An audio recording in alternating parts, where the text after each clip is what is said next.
Assalamualaikum warahmatullahi wabarakatuh. Di sini kami akan mempresentasikan progres tugas besar wawasan global dan TIK dengan berjudul Crawling Data Informasi Gempa pada Twitter untuk mengetahui pengaruh individu pada penyebaran berita gempa bumi pada akun BMKG.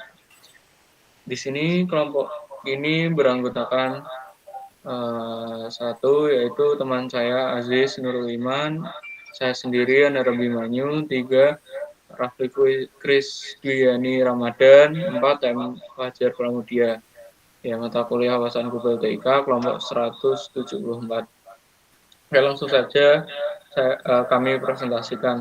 Yang pertama ada abstrak, yaitu pada penelitian ini penulis memanfaatkan media sosial Twitter untuk mengetahui berita karena Twitter merupakan media sosial yang merupakan sumber berita terbaik dan terbaru. Menurut Kominfo, pengguna Twitter aktif di Indonesia menempati peringkat kelima terbesar di dunia yang berjumlah 19,5 juta. Selain itu, penulis juga dimudahkan untuk mengambil data dari Twitter dengan API yang tersedia di Twitter dengan teknik crawling data. Identifikasi informasi gempa bumi di Indonesia dapat diketahui dengan metode degree centrality.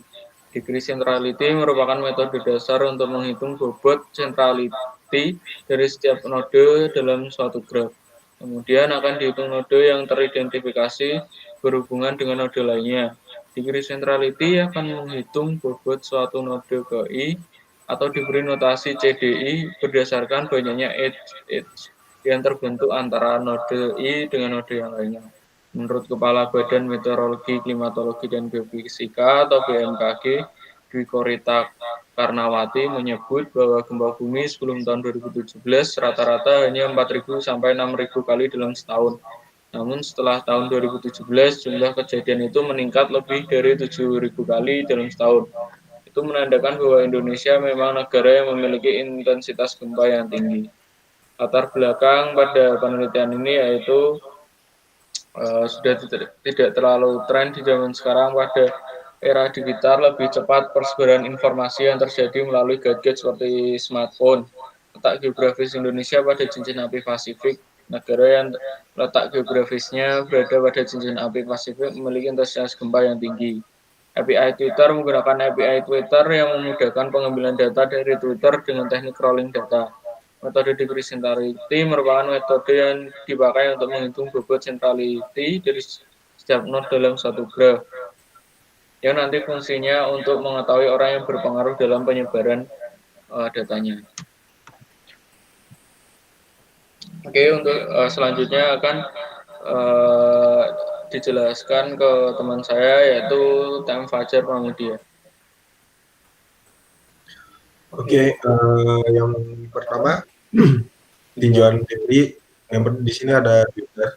Apa itu Twitter? Twitter adalah layanan jaring sosial dan dialog daring yang memungkinkan penggunanya untuk mengirim dan membaca pesan berbasis teks hingga 140 karakter. Akan tetapi pada tanggal 7 November 2017 bertambah hingga 280 karakter yang dikenal dengan sebutan kicauan tweet atau tweet. Twitter didirikan pada bulan Maret 2006 oleh Jack Dorsey dan situs jaring sosialnya diluncurkan pada bulan Juli. Sejak diluncurkan, Twitter telah menjadi salah satu dari 10 situs yang paling sering dikunjungi di internet dan dijuluki dengan pesan singkat dari internet. Di Twitter, pengguna terdaftar hanya bisa membaca kicauan, sedangkan pengguna terdaftar bisa menulis kicauan melalui muka situs web bersingkat atau melalui berbagai aplikasi untuk perangkat seluler. Yang kedua, ada gempa bumi di Indonesia. Indonesia merupakan negara yang mempunyai intensitas gempa tinggi karena letak geografis Indonesia yang terletak di antara dua benua dan dua samudra. Indonesia terletak di lempeng Australia, lempeng Eurasia, dan lempeng Pasifik. Hal ini yang menjadi salah satu penyebab Indonesia mengalami gempa tektonik. Indonesia juga berada di jalur gempa teraktif di dunia karena dikelilingi oleh cincin api Pasifik. Kondisi ini yang menyebabkan Indonesia sebagai wilayah yang rawan letusan gunung berapi atau terjadi gempa vulkanik dengan 127 gunung berapi. Cincin api Pasifik adalah daerah yang sering terjadi gempa bumi dan letusan gunung berapi yang mengelilingi cekungan api Pasifik. Terima kasih. Oke, selanjutnya akan dipresentasikan oleh teman saya, Rafli Kris. Lalu yang ketiga itu adalah metode degree centrality atau konsep sentralitas menangkap tentang menonjol atau tidaknya suatu node dalam jaringan. Sentralitas adalah ukuran dalam graf yang digunakan dalam analisis jaringan untuk menemukan struktur penting dari node dan edge. Sentralitas umumnya menetapkan pentingnya suatu node hanya berdasarkan struktur graf. Definisi yang paling sederhana dari sentralitas node adalah bahwa node sentral haruslah node yang paling aktif atau node yang memiliki ikatan paling banyak dengan node lain dalam jaringan. Sentralitas adalah ukuran dalam level node, sedangkan sentralisasi adalah ukuran dalam level jaringan. Menurut Svetova M. dan Kuznetsov A. dalam bukunya yang berjudul Social Network Analysis for Startup, ukuran dalam sentralitas yang digunakan secara luas dalam analisis jaringan yaitu yang pertama ada derajat sentralitas atau degree centrality, lalu yang kedua ada keantaraan atau betweenness, lalu setelah itu ada juga kedekatan atau closeness, dan yang terakhir ada eigenvector centrality. Pada penelitian ini menggunakan metode degree centrality. Bentuk normalisasi sebagai berikut.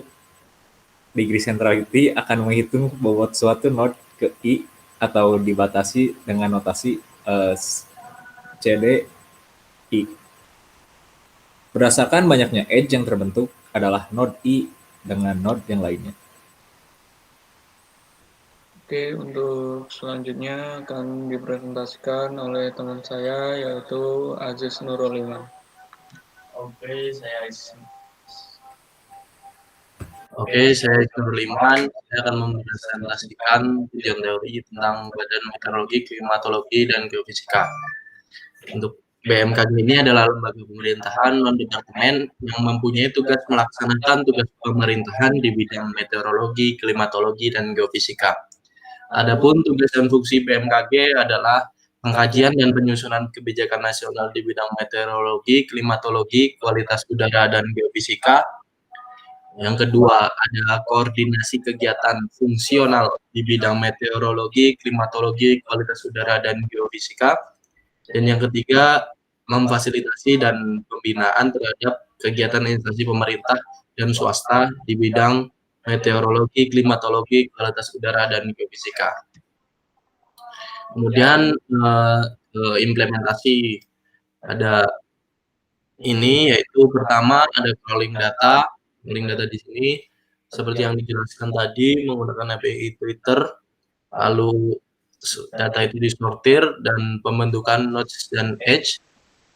Kemudian dari data tersebut kita bisa visualisasikan networknya, lalu mengurutkan node dengan edge yang paling banyak dengan kemudian menggunakan metode degree centrality tersebut. Lalu kita bisa tarik kesimpulan dari implementasi ini. Oke, demikian presentasi progres tugas Prof. Sanjugel TIK dari kelompok kami. Terima kasih. Maaf jika ada salah-salah kata. Wassalamualaikum warahmatullahi wabarakatuh.